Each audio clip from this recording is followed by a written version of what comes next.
Hatchlings, it's DragonFeather, and welcome back to our channel.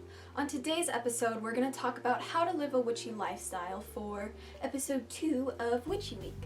So, living a witchy lifestyle can seem quite daunting at first. It can seem like you have to completely change the way you live your life. It seems like you have to incorporate all these new practices and beliefs into your life. And while that can be true on some scale, living a witchy lifestyle doesn't have to be extreme. It doesn't have to be something that completely consumes your everyday life. However, living a witchy lifestyle is about incorporating magic and your magical practice into your everyday life. So, say you want to be a witch and you want to live a witchy lifestyle, but you really don't know where to start. Well, I recommend meditation to start. If that's something that you struggle with, then even more so, you should try and meditate every day. I myself still struggle with meditating sometimes, and I really kind of have to force myself to do it at times because I know it's good for me, and I know that after I really just let go and dedicate myself to creating that calm stillness within me, that I'll feel better and I'll be more balanced and more in harmony with myself. And I feel like meditating is a very good thing to start doing if you want to live a witchy lifestyle. Maybe only once a day when you first start, but try meditating twice a day, when you wake up, before you do anything, and before you go to sleep. It's a great way to connect, it's a great way to set your intentions for the day and reflect upon your day and what intentions were manifested and how it went, really. Another thing that I recommend is using crystals. I really feel like bringing crystals with you on your journeys is a very witchy thing to do. Living that kind of lifestyle where you are able to connect with your crystals and draw upon their energy and focus on their, I don't want to say stillness, but like their, because they are still, crystals are very still, being that they're rocks in a sense. But being able to draw upon that energy that they have and to be one with them is a great way to start living a witchier lifestyle. When you want to live a witchy lifestyle and you really want to make it as grand as possible, I recommend trying to cast spells daily. And some might actually disagree with that, being that when you cast spells every day you're overusing the art, and to a certain extent I agree with this. However, let's say casting a spell on your water to bring you healing every day, I feel like that is not overusing your ability as a witch.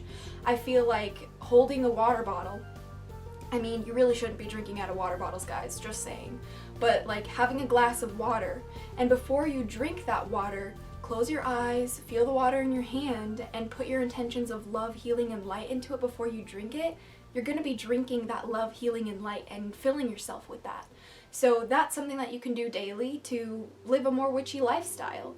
Obviously, you know, doing rituals every now and then is going to be part of a witchy lifestyle, but I'm talking more about in the day-to-day scheme of things. Now, personally, one thing that I like to do living a witchy lifestyle is I like to communicate with my guardians as regularly as possible. Even when I don't like sit at my altar, I do think about them and I do still reach out to their consciousness sometimes, but being able to stay in touch with your spirit guides, your spirit guardians, and whatever types of energies you wish to work with on a daily basis is really going to help you progress in your practice and is really going to help you live that witchy lifestyle that you want to live. And living a witchy lifestyle isn't about the clothes you wear, it's not about the way you dress, it's not about the way you look, or even the way you present yourself, though I'm sure some might disagree with that, but living a witchy lifestyle is about changing your perspective to see magic in places that people wouldn't normally see magic. Like, look at houses, for example, you know, they're made out of wood. Like, wood is trees at one point, and therefore you are surrounded by Mother Earth always. And being able to tap into that and being able to acknowledge that you're surrounded by life, even if it's been cut down, shaped into a piece of furniture or the roof above your head, when you're able to tap into that energy of the tree that it used to be, and be thankful for its structure and having a roof over your head and being grateful is such a big part of being a witch, I feel.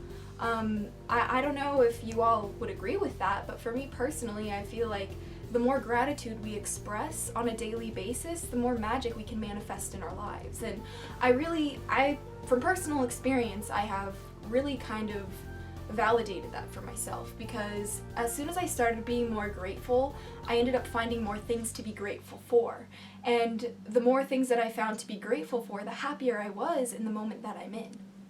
Which, speaking of the moment, if you want to live a more witchy lifestyle, I feel like learning how to be in the moment is really important, and understanding the magical power of your breath.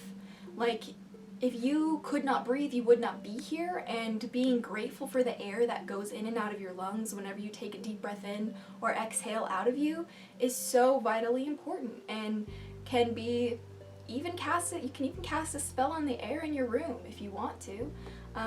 Really, the possibilities are endless, and it's really not about like, waving your wand and being like, I'm gonna create, a mansion for myself, so mote it be. It's not about that at all. It's not about being in pop culture, oh yeah, I'm a witch because I want to scare my parents, and I'm just a rebellious teenager. Nah. Like, that's not what being a witch is all about. Being a witch is about learning about the world around you, experiencing it for yourself, not being afraid to use the power you have within you to create the reality that you want. Like, literally, even for me today, I decided to work with my crystals, and I wanted to create a crystal grid to spread healing, love, and light throughout the entire globe, and called upon my guardians to help me get the job done. And the crystal grid came out beautifully, and I'll actually probably incorporate it in the video now that I decided to talk about it. But it's just things like that, like the little things every day that you can add magic to, that you can find magic in, is going to make your witchy experience that much more powerful. And as we're drawing closer to Samhain, the witch's new year, it's a great time to really dedicate yourself to the practice if you seriously want to learn. Like, there's nothing wrong with, dedicating yourself and struggling along the way to stay on the path, but knowing that in your heart it's the place for you to be and it's the path you want to follow, and practicing as much as you possibly can until you get better and better every day. And I mean, there's been times where I haven't practiced the craft for years, you guys, and like, never have I ever felt more disconnected from who I am and who I was and who I wanted to become. And when you really like take a moment to address that you can create magic, you can raise magical energy to change your reality as a witch, like, do that as much as you want to, and be grateful that you have that ability. And we all have that ability, whether or not you want to call yourself a witch. Energetically, it's just something that we're all capable of. And something else to live a more witchy lifestyle is maybe you don't know too much about tarot cards, or you're not really used to divination forms, but trying to use a form of divination once every day can be really beneficial to contacting the divine and to contact your guardians, your higher self, God and goddess, literally anything, spirits, energies, entities, anything. Using that as a medium is a great way to connect to yourself in a different way, in a magical way for sure. I know that I love doing tarot pullings every morning when I do my morning meditation. It's something that really helps me set the mood for the day, and sometimes really gives me the guidance I need to pick myself back up if I'm having a hard time. I know that sometimes when I'm really sad, or when I'm like literally in so much pain, maybe physical or emotional, and I'm crying, the first thing I do is I resort to sitting down in front of my altar and pulling a tarot card, because that's what helps remind me who I am. And you don't have to pull a tarot card if that doesn't work for you. You could literally use any form of divination, whether it be scrying on a crystal ball, using a crystal pendulum, using any pendulum for that matter. using runes, you know, even looking at the clouds above you, that's scrying, you know, that's a form of divination. And so many of us do divination without even realizing it, just because being a conductor of energy and being able to create energy, I shouldn't say create, but to raise energy, is something that is so natural to the human experience. You know, take your voice, for example. Like, the louder you are, the more energy you're raising. You know, when you scream, more people can hear you than when you whisper. And when speaking that way, you know, words have power. If you want to live a more witchy lifestyle, maybe something like affirmations would be something that would really help you. I know that for me personally, for a while when I was really struggling, I kept telling myself every day I'm getting stronger and stronger. And I would repeat that to myself, essentially casting a spell over my being, to where the only option I had was to get stronger and stronger every day. And I still use this mantra or this affirmation when I feel weak. And sometimes even when I don't. Sometimes it's good to just, even when you're feeling your best, to be like, you know what, I can still get better. Even when you're at your best can be some of the most magically powerful experience you can have. You know, and breathing techniques for sure. Like, if you want to live a more witchy lifestyle, then getting in touch with energy, learning what it is. If you don't know what energy is, like, Google it. What is energy? Do your research. Like, you know, you can't just ask everyone for the answers. You're gonna have to find some for yourself. And being able to recognize that no matter what your craft is, no matter who you choose to be and who you're meant to be, if you want to be a witch, and you want to live a witchy lifestyle, it's a journey. It's not gonna happen overnight, and it's something that you develop, you craft yourself. It's about creating a reality for yourself that is filled with magic.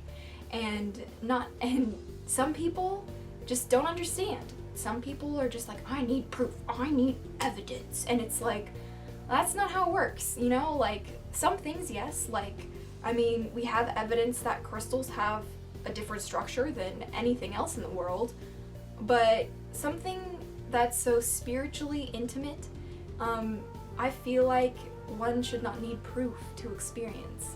It's something about diving deep within yourself and letting go of your beliefs, letting go of your need for an explanation, letting go of all these preconceived ideas to where you're just in the moment having a human experience. And, you know, that could really be for anyone, you know, maybe not necessarily a witch, but I personally find that being in the moment and, you know, using energy, using my personal power to manifest positivity and love and light in my everyday life has been so magical. And I feel like living a witchy lifestyle is something that is going to be different for everybody, and living your own witchy lifestyle is going to be completely different from mine, you know what I mean? Because we are two different people. We are two unique expressions of the universe, having a human experience. And when you want to create that witchy lifestyle for yourself, I really do believe that it really starts from within you. Learning that you don't need all the tools, all the glitz and the glam. I mean, some of these dragons I've had since I was like a child, you know, and they just came to me, but I don't need them, and not trying to offend any of the spirits attached to them, but like, I would still be perfectly happy and peaceful within my own body, and I would still have connection to all my spiritual guides, and I would still be able to practice without a glittering altar behind me, you know what I mean? And you can do the same. If you want to have a witchy lifestyle, it really starts from within you. It starts by questioning yourself and really asking yourself, who do I want to be? What do I want to accomplish? Like, what do I want to do while I am here on this planet? And what type of lifestyle, what type of reality would make me happiest? And remember that even your ideas that you think would make you the happiest, don't let those ideas limit yourself. Remember to always be open to the possibilities of it being greater than you ever imagined, you know? And it's not about control at all. It's not about control. It's about letting go of control, to feel, to lose your mind and return to your senses, to return to your body, to experience and love every single cell and organelle in your body. Like, it's about loving yourself. I really do believe that. Like, I feel like maybe not everyone would agree with that. I mean, darker witches who maybe practice a more malevolent type of magic, not necessarily evil, but just someone who doesn't really focus on love and light as much, maybe they wouldn't agree with that. Like I said, my witchy experience, my witchy lifestyle is going to be extraordinarily and completely different from yours, yet it will be the same in some ways as well. So it's very much a balance, and it's about transcending previous thoughts, previous ideas, previously conceived notions, and about embracing the childlike wonder and learning from a new perspective and seeing magic in things that maybe people normally wouldn't see magic in. Like, every time I go on the internet and I'm able to talk to you guys, I find that as a form of magic. Like, years and years ago, I could have never done that. You know what I mean? Like, it seems like the world is slowly becoming more connected, and even though I believe like some crazy percent, like 40 or 50% of the world still doesn't have internet access, that does not mean that we can't still be connected. And that does not mean that we, can't coexist peacefully as one. But anyway, I'm kind of getting off topic, but for living a witchy lifestyle, it's really about a journey within. It's really about manifesting what you want inside of yourself. Like, if you are sad all the time, if you are depressed, if you have anxiety, if you have PTSD or bipolar disorder or OCD or anything that is considered a disease or a disorder or something, that is negative, anything with a negative connotation that might be in your life, it's about, not trying to control those things. That's not what I'm trying to say. It's about letting go of the fact that, yes, maybe you do have this sort of disorder or this sort of ailment, but it's about letting go of that and realizing that no matter what is holding you back or what may be frightening you for moving forward, that you can transcend the bullshit. You know what I mean? Like, you can overcome that, and if you want to live a witchy lifestyle, you most definitely can. It all just starts from making that decision and letting yourself have that experience and letting yourself open your mind and giving yourself permission to have a new experience that could be greater than you ever imagined. And I think that's pretty much all I have to say on the topic. I really feel like living a witchy lifestyle is going to be unique to each individual, but I feel like it really starts with letting go and cultivating who you want to be inside of yourself. And as within, so without. As soon as you create what you wish to have inside of you, you will manifest it in your outer reality by the law of attraction. Whatever vibrations or emotions you're putting out into the universe, they're going to be reflected back at you. That's just the way it works. Not that, so the more negative energy you put out, the more of it you're going to get back. The more positive energy you put out, the more of it you're going to get back. And so on and so forth. So that's pretty much all I have to say on this topic. I hope you guys enjoyed. If you have any questions or comments, please leave them down below and let me know. And what type of witchy lifestyle do you want to live? Or what type of witchy lifestyle do you live? Leave it in the comment section below because I'd love to know. But yes, until next time, stay geeky, cheeky, and freaky little hatchlings. I love you endlessly. Blessed be and bye.